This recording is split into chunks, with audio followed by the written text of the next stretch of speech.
Hi, Sarupa here from the soulagentblog.com. It's the end of the week. It's been a really busy week, but brilliantly sunny in the UK, particularly in London. But we have had rain that's been torrential, and I've been dealing with flooding and cleaning and tidying. So it's been a real kind of mixed week.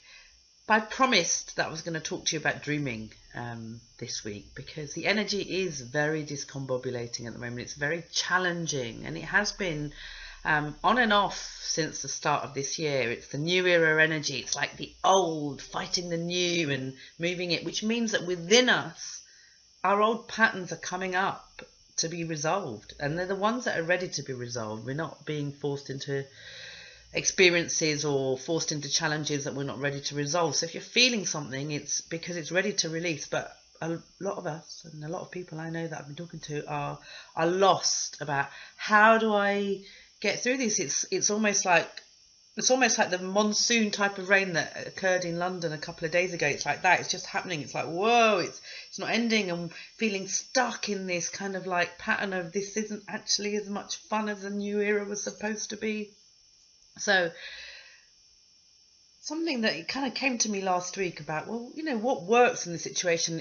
You can't avoid. It's not like a game of bat and ball where you, or ball being chucked at you where you can avoid the balls coming. You know, it's happening. We've got to hang tight, sit tight, be patient, and also not get sunk in, not fall into this energy and believe that's it. I'm stuck here, and this is how it's going to be.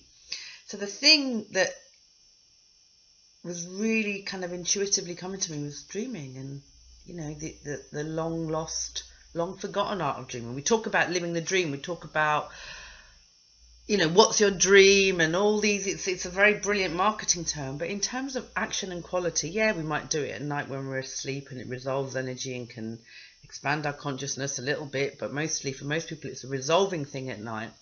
But how do you actually use this consciously, you know? And maybe like me, you can go back to something you might have done when you were a child. You know, I used to just sit in the back of a car and dream about what I was going to do when I got older, and what I wanted to achieve in life and what I wanted to be. Usually it was in contrary to my parents and whatever my brother and sister were doing. You know, it's like, I don't want to be like them, and I don't want to be like my mum and dad, who always used to argue when we were driving, because my dad would be driving too fast, my mum would be saying slow down. But it was just that thing. It was always, that was my excuse in a car, just staring out of a window, or whether, even if I was stuck in the middle of my brother and sister, just kind of closing my eyes, or lying in the boot in the days that you were allowed in estate cars, you know, before health and safety came in, allowing myself to dream. And I used to do this before I went to bed, you know, consciously, actively dream. And it's something that can help our energy stay in focus of where we're going, the bigger picture. It can keep us connected to that bigger picture. So it's so easy to get visual about the stress, about what's not working, or why am I in this pattern and nothing's changed for so long. I'm sick, I'm tired of this. How am I going to meet this bill? I'm sick of just surviving, or whatever it is, or I'm just sick of arranging things that don't work, or creating things that just aren't manifesting, and you know, we can. That's the kind of dream, but it's the reverse of the dream that we really want. So spend some time, minimum, I say, once a week, 15 minutes. You know, if you can do this daily, all the better.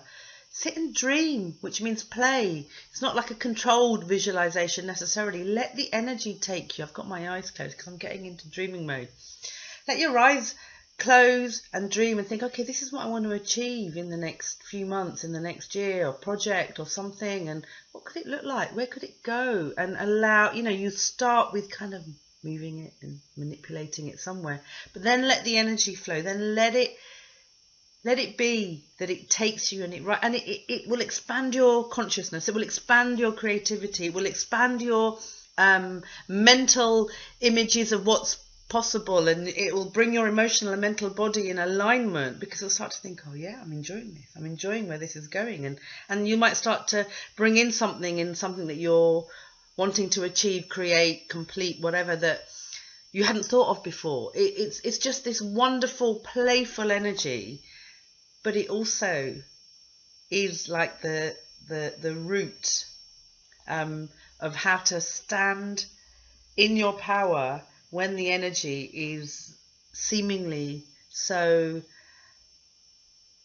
challenging. I was going to think of a different word, but I think challenging is the right word. So this is the art of dreaming that's long lost and forgotten. Spend some time dreaming, giving your dream the fuel, because everything starts in energy. It's part of the manifestation process, and it is a way of staying connected to your bigger picture. You won't see your full bigger picture. None of us do, because I think we'd all just not believe it, or completely probably implode or explode or whatever with the kind of enormity of what our real power is. But this is a way of beginning to claim that, and a way of remembering that whatever is going on, whatever is coming up within us, whatever is being shown to us as stuff that we don't want in our life, our focus, particularly in the new era energy, is about focusing on what we want. So enjoy the dreaming. And if you want more inspiration, do visit the blog. The link will be coming below or maybe above, thesoulagentblog.com. And until the next time, I send you much love.